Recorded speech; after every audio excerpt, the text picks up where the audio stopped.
Hello दोस्तों, स्वागत है आपका एक बार फिर से हमारे चैनल टाटा 24 में।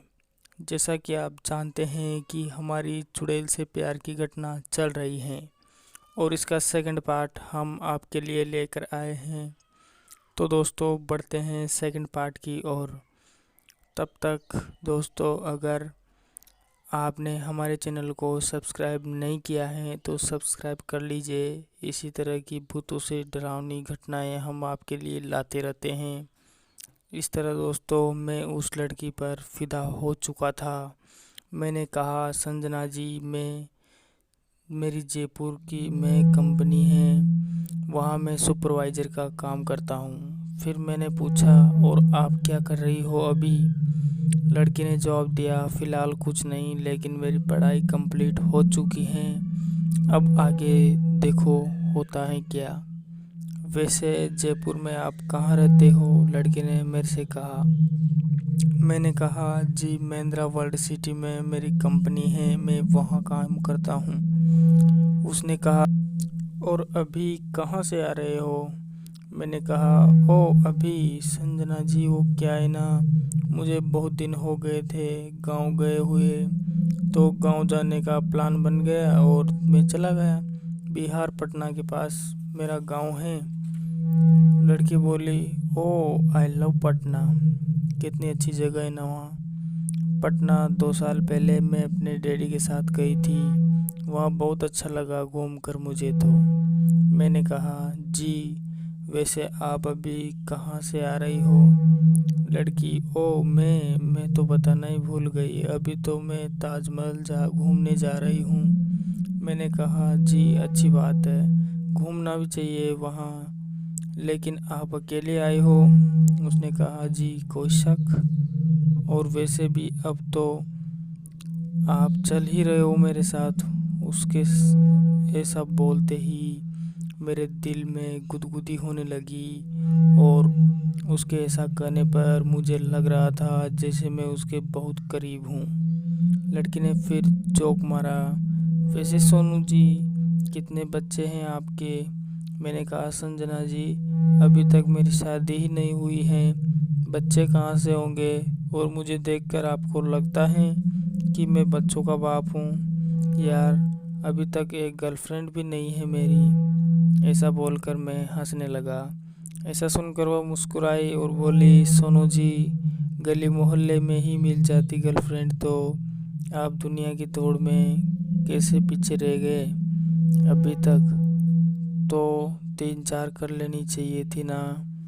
फिर मैंने कहा, संजना जी, अपने दिल की बात बताने के लिए वो फीलिंग और जज्बात चाहिए होते हैं, और वह फीलिंग हर किसी के साथ नहीं आती। और फिर मेरे मुंह से निकल गया, आप जैसी बात उनमें कहाँ? लड़की बोली, आपने अभी भी कुछ बोला? मैंने कहा, कुछ नहीं जी। लड़की बोली, फिर तो ठीक है। और फिर मैंने पूछ लिया, आप रहती कहाँ हो? लड़की ने जवाब दिया, जी मैं हैदराबाद में रहती हूँ अपनी फैमिली के साथ। मैंने कहा, अच्छी बात है जी, हमारे लड़कों के फूटे हैं किस्मत तो जो हम फैमिली के साथ नहीं रह पाते। लड़की हंसने लगी और बातों ही बातों में कानपुर सेंट्रल आ गया। समय 6:30 बज चुके थे। ट्रेन वहाँ रुकी और एक लड़का मूंगफली और पानी की बोतल बेचने वाला आया। लड़की ने उसे रोका और पानी की बोतल ले ली। पैसे देने के लिए उसने अपने पर्स से 500 का नोट निकाला और शायद छुट्टे पैसे उसके साथ नहीं थे। लड़का बोला, अरे दीदी, इतने छुट्टे मैं कहाँ से लाऊं?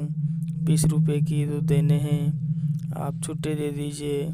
ये सब देखकर मैंने अपने पर्स से 20 रुपए निकाले और बोतल वाले को दे दिया। लड़की बोली, थैंक यू। मैंने कहा, अरे इसमें थैंक यू की क्या बात है, 20 रुपए तो है। लड़की मुझसे बोली, आप अपना नंबर बताओ। मैंने जल्दी से बताया।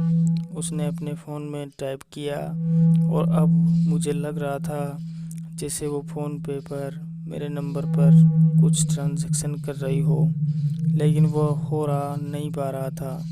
वो बार बार कोशिश कर रही थी, लेकिन हर बार ट्रांजैक्शन फॉल्ट हो रहा था।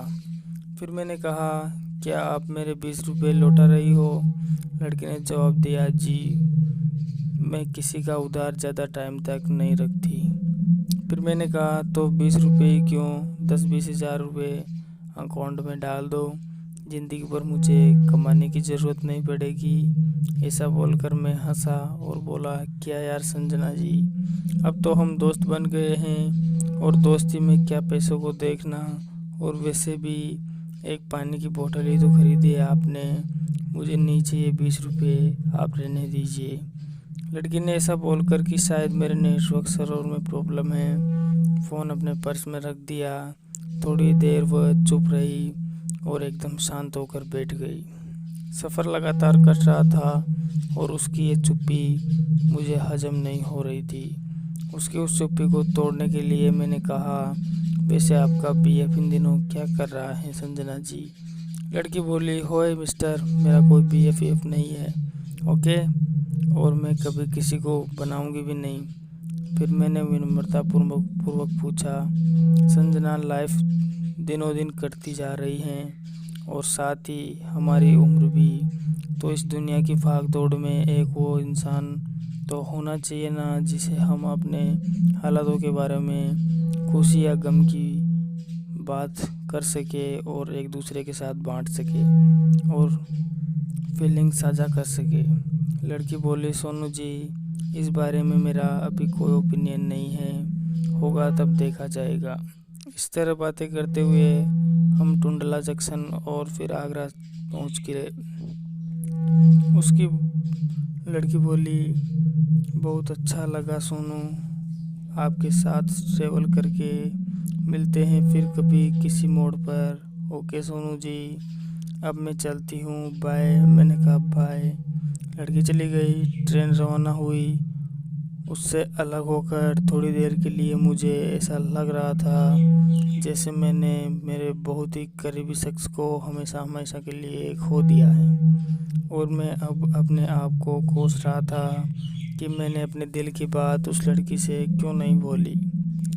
अगर मैं उसे पसंद नहीं था तो वो मना कर देती, हो सकता है कुछ देर के लिए मुझसे बातचीत बंद कर देती, कहीं और जाकर बैठ जाती, लेकिन कम से कम मेरे दिल को तो तसल्ली मिल जाती कि नहीं यार, इसने तो हमें रिजेक्ट कर दिया। समय बीता, सफ़र निकला और जैसे तैसे करके मैं जयपुर पहुंचा।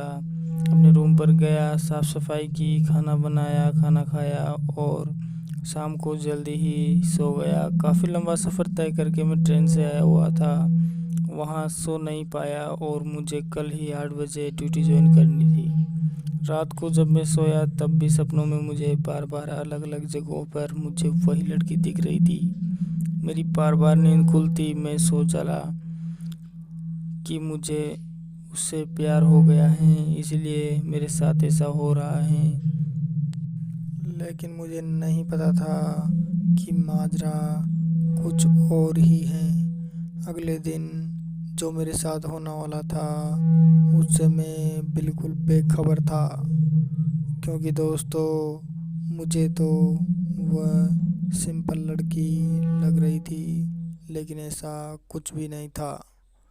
तो दोस्तों आज के लिए बस इतना ही।